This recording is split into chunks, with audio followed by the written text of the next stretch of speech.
All right, let's get into training camp. So training camp, we're finally here. We're doing it. We're doing the dang thing. We're in training camp right now. And I just got a bunch of like kind of sporadic notes here, all right? There's a lot of things that have happened, and I've just been kind of like writing them down as I'm going. So we'll be looking at this a little bit, but we'll just kind of be spinning it and just talking some Rams training camp.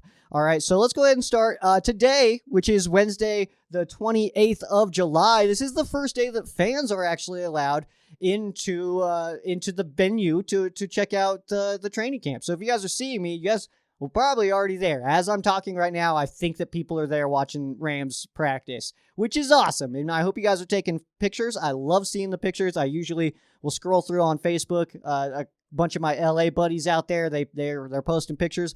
Always take a look at those for sure. Love it, absolutely. Adrian got a picture with Mark Barron a couple years ago. It just popped up on my memories. It's like, thank you, Adrian.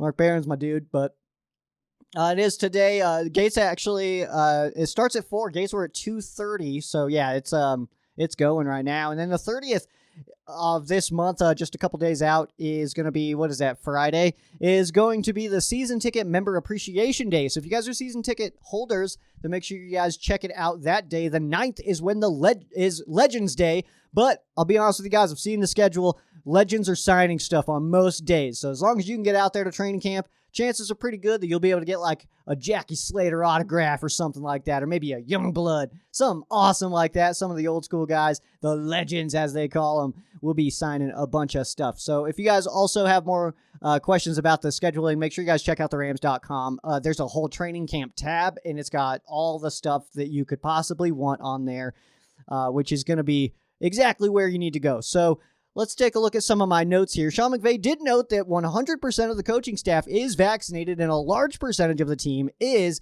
also, and he also expects that to be close to 100% of the roster being vaccinated by the start of the season. He says the communication has been open, and he does respect everyone's personal decision on this matter. It looks like it's just a course of the team educating the players on what their expectations are and why certain rules are in place.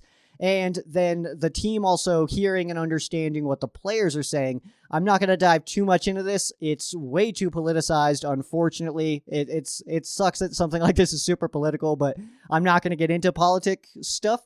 So that's just the news. It's we're looking at not all of our players are vaccinated right now, and looks like conversations are ongoing between the Rams and these players. So I'm not sure if they will or not. That's really not my business myself, but I'm just hoping that none of our games get impacted. That's my only stance, is that I'm hoping no Rams games get impacted by any COVID-related events. All right.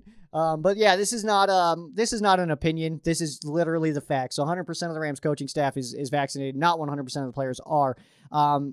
You're allowed to believe whatever you want to believe. That's totally fine with me. I have no bearing on your thoughts. That your own beliefs are inherently not wrong because you believe them to be true. So they are, in a sense. So, and mine are true. Yours are true. We're all true. So whatever, it doesn't matter. But all I ask is that you do kind of just keep these opinions to yourself, because it does no good to open this conversation. No one's going to change their minds, no matter what side you're on. So, no, just you believe, you just keep your beliefs, all right? Hold them close, all right? Don't let them go. Don't let them go. Moving on.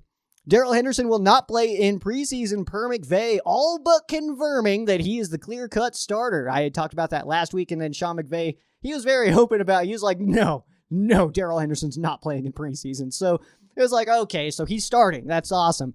Which obviously makes a lot of sense. Darrell Henderson was the #1 rated running back on Pro Football Focus through the first 8 weeks last year. And then Cam Akers started getting playing time, in which time the Rams really kind of started changing their run style just a little bit in the way that they were doing things. Because Cam Akers kind of has that Le'Veon Bell kind of style to him. Not to the same level as Le'Veon Bell when he was at his peak, but he's got that style to him. He's pretty patient. He's really good at seeing the holes and taking off, but we'll have to wait till next year to see that back on the Rams football field, unfortunately. But Darrell Henderson, he's definitely got that burst too. If he was like, I mean, I haven't played Madden in like a few years, so I don't know if they do the same stuff still, but if he was on there, he would be like the single cut kind of guy, or the one cut back, where it's like he's zone reading it, and then, he sees that gap, and then he's really good at putting that foot in the ground and going north, which is one thing I've always liked about Darrell Henderson, so I'm excited to see I'm excited to see him out there this year and actually running the offense and not needing to necessarily, I don't want to say he was looking over his shoulder last year. I mean, he was still getting playing time late. But, when you bring in a rookie like that, a high draft pick rookie like that, then, that guy that's starting those games is he's going to be keeping his eyeballs open just a little bit. But based on how McVay was answering questions, feels like the Rams will enter the season with who they currently have at running back. I would be a little bit surprised based on the comments that McVay had if the Rams did sign somebody like right now. So, I mean, we saw the one addition, Kyle Markway, the tight end. So not even addressing running back we had an open spot on our roster and we went with a tight end. We will have one more spot open, but Cam Akers is not officially on like any IR or anything like that. So we are at 90-man roster with Cam Akers still. So that will open up one slot. And then of course Akers will be back next year, but we are anticipating one more addition to this roster. We'll talk about Markway here in a bit, but let's see. Going back a little bit, I guess, to COVID, Rams did place wide receiver Tutu Atwell on the COVID-19 list. He will now participate remotely following the NFL's guidelines. I believe, you can correct me if I'm wrong here. Always correct me if I'm wrong, please. Actually, I don't want to go through life being wrong. If I'm wrong about something, tell me. He is, I believe it's at least 10 days that you need to be separated from the rest of the squad. And then you can come back if you got a bunch of negative tests or whatever. So some fans are being pretty critical on Tutu right now. And I feel like Tutu is the most hated Rams player right now to Rams fans. And there's a few reasons that go into this. He's not very big. Fans are not a fan of his size. All right. He's almost built like me. But I make him look chubby. It's like standing next to him. So that doesn't count. But either way, very tiny dude. He's still looking at putting on weight. Another thing is the jersey leaks, which were not real. So I think that's a fake thing to be mad about. I think you guys are trying to be mad, which, I mean, that's the way the world is right now. 2021, people look for reasons to be upset. So that's one of them, I think, because that wasn't the real uniform. Of course, it was white, but it had the yellow sleeve or the yellow horn on the shoulder, not the blue, which is real, and then the yellow sleeve, which is real. But on Tutu's, it was white. So it was white, yellow horn, white. So it wasn't exactly what we actually have. So I guess that's one. But yeah, fans are a little upset, right? Oh yeah, and then what was the other one? Bridgewater. He was working out with Teddy Bridgewater, and fans are now like, "What? He's out here giving our playbook away?" No, guys, come on. No, he's not. We don't play the Broncos this year, so who cares? It's in preseason that we play them, the last preseason game, so it's going to be like a throwaway game anyway. And also, every team has everybody else's playbook already, guys. It's not like Tutu's the one, blowing the lid off the thing. Every team has everybody's playbook already. And if you don't, you can get McVay's playbook. Okay, just go watch all the game film and just write down everything you see. All right, you'll eventually get his entire playbook. I'm sure there's going to be added wrinkles this year, but you can just add to it. All right, everybody has everybody's playbook. You don't think that the Niners have the Rams playbook now because they have Simba Webster? Everybody's got everybody's playbook. That's just how it is in the NFL. All right, I say that every year because there's inevitably there's something that happens in every offseason where fans are like, "What? He gave away our playbook." Like, bro, they had it. I promise. Everybody that plays Sean McVay has a bunch of things written down and drawn out of okay, he does this. This guy went here. This guy's over here. We're doing levels on this side, off the play action here. The tight end came over this way. That's all happening. All right. That's just how it works in the NFL. Everybody's got everybody's playbook. So I think that the Tutu hate is a little bit aggressive. Just a little bit aggressive. Just need to bring that in a little bit. And like I said, Bridgewater plays for the Denver Broncos, a team that the Rams do not play this year. So why would it matter if he had our playbook?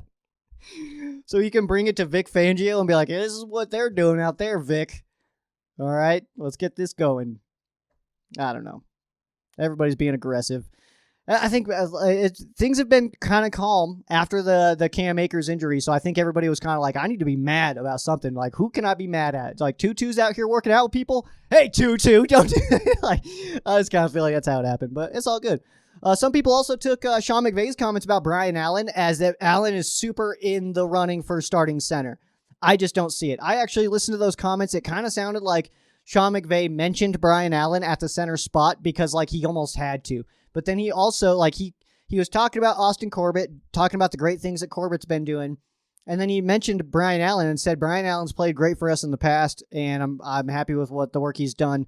And then he, like, went up a little bit. His excitement level went up when he started talking about Coleman Shelton, who is a guy that I've talked about a lot. If you guys stick with me all the time throughout the offseason on Ram Showcase, you guys definitely know that I've talked about Coleman Shelton quite a bit. Sounds like McVay is pretty high on him. I still am thinking Brian Allen is a cut. I just don't necessarily see where he fits into this offense. The lack of versatility, I think, really does hurt him there.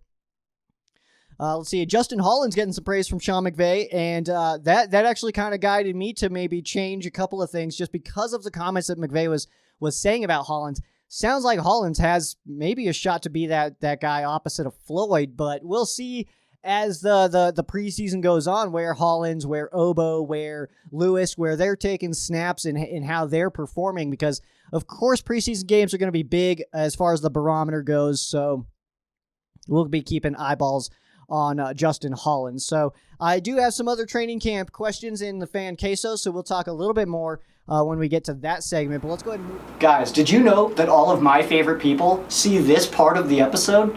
This is the best part of the episode.